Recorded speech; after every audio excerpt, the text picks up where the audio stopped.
Please subscribe to Face TV Africa and turn the notification on. Face TV Africa, ẹ jọ̀ọ́ ẹ subscribe, hete. Face TV was Swoby.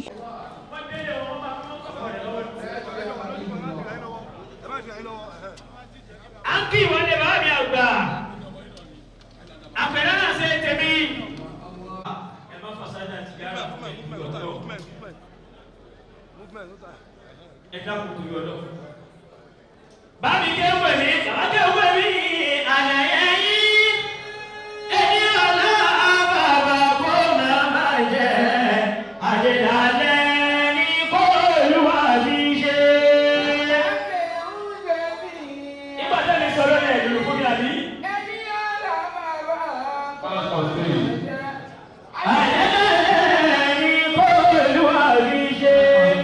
Ọ̀la ọjọ́ kó máa pa lórí ìmọ̀lẹ̀.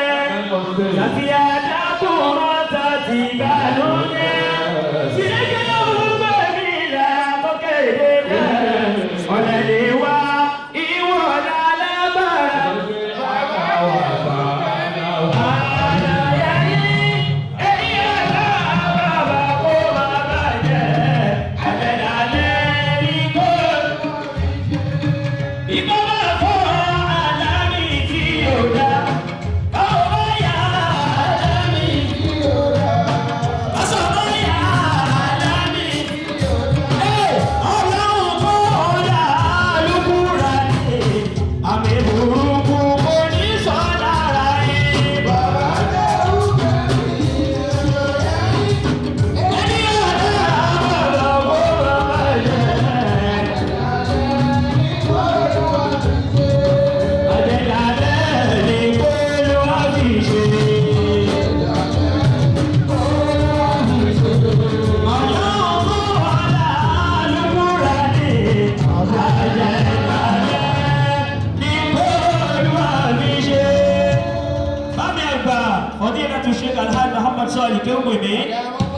Ìbáyé àti àgbáyé lábájẹ́ kankan bàjẹ́ nu méjèèjì. Èmi máa sọ fáwọn èèyàn kéèyàn ó jẹ́ ọba ajá kò lóore tó kéèyàn ó jẹ́ ajá ọba. Allahu Akbar kabira. Béèyàn bá jẹ́ ajá ọba àbí téèyàn bá jẹ́ ọba ajá yóò jẹ̀bi. Insha Allah. Àmọ́ tó bá jẹ́ ajá ọba oúnjẹ tí ọba bá jẹ kù lájá ọba oúnjẹ. Allah. Àbí kan yọ ti express. Àbí kí wọ́n yọ ti special ká sì jájá yín ó pè wá. Alhamdulillah. Alhamdulillah bámi ìgbáyé àti àgbáyé ọmọ bàkàkà jẹnu méjèèjì. Ẹtí nínú ló lára ọmọ ọlọ́mọ pa ilẹ̀ kún lórí wọn. Inna atayna. Bismillahir Rahmanir Rahim. Inna ataynaka al-Kawthar. Wa salli li rabbika wanhar. Inna shani'aka huwal abtar. À ń gbowó ọpọlọ.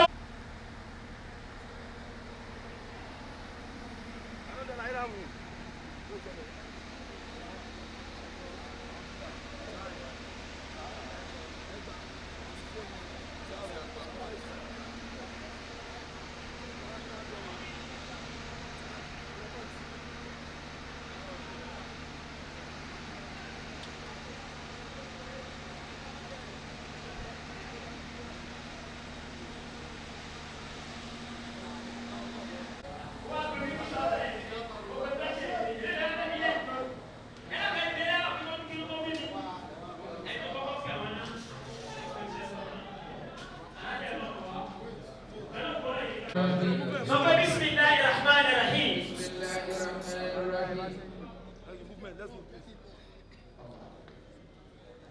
Dàníyàn tó bá fẹ́ síwájú wọn lọ.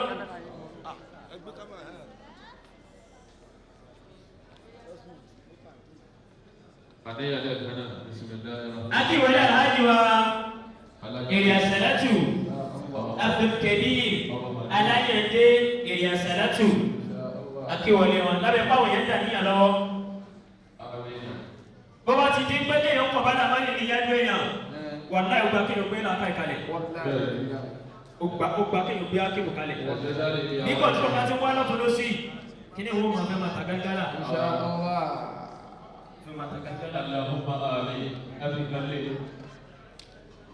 Al-Fatiha. Bismillahir Rahmanir Rahim. Alhamdulillahi Rabbil Alamin. Ar-Rahmanir Rahim. Maliki yawmiddin. Iyyaka na'budu wa iyyaka nasta'in.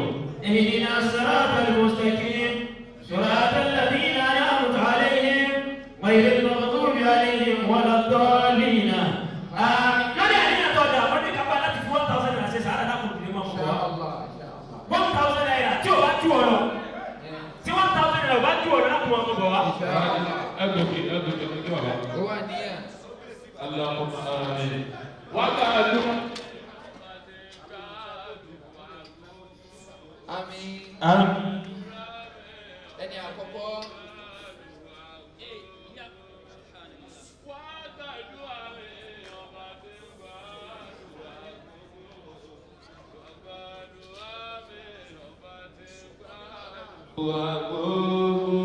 Ọlọ́run gbàdúrà gbogbo wa.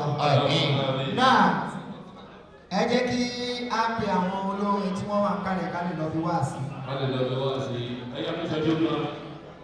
Ibi kí wọlé wa àgbà tó ń gbèrè. Àhájà wa Rukoya Gawat. Àfẹ́jú àfọ́ àti bọ́sọ̀ tòtòtòtò ló sáré. Àtàwọn ọmọ ọ̀la.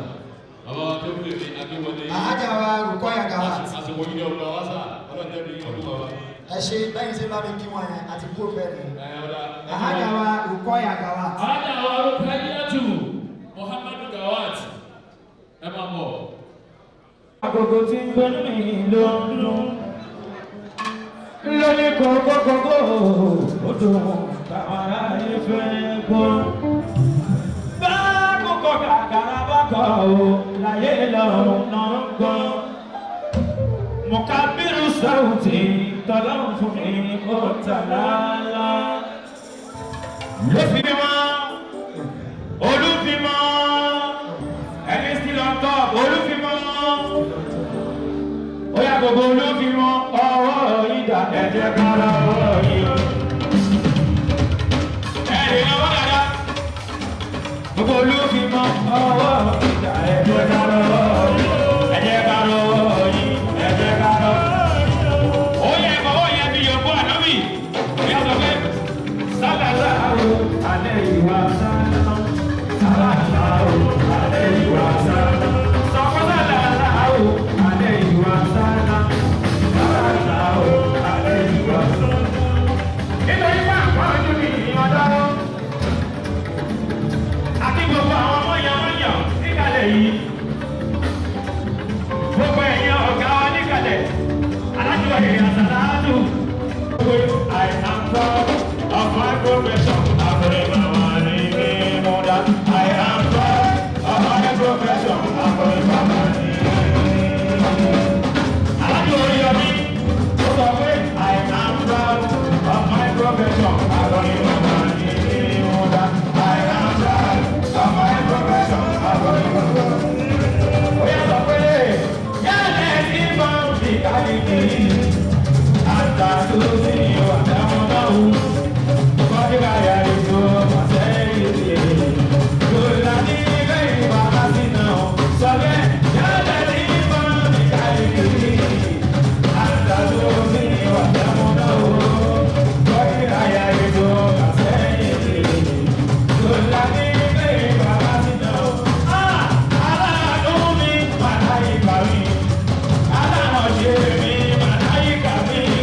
Àtàlátì lẹ́yìn tí ẹ màdá ìgbà mi. Ìgbàgbọ́ bá ṣe wọ́n. Ó yẹ kẹ́kọ̀ọ́ láti pé ó yẹ sọ pé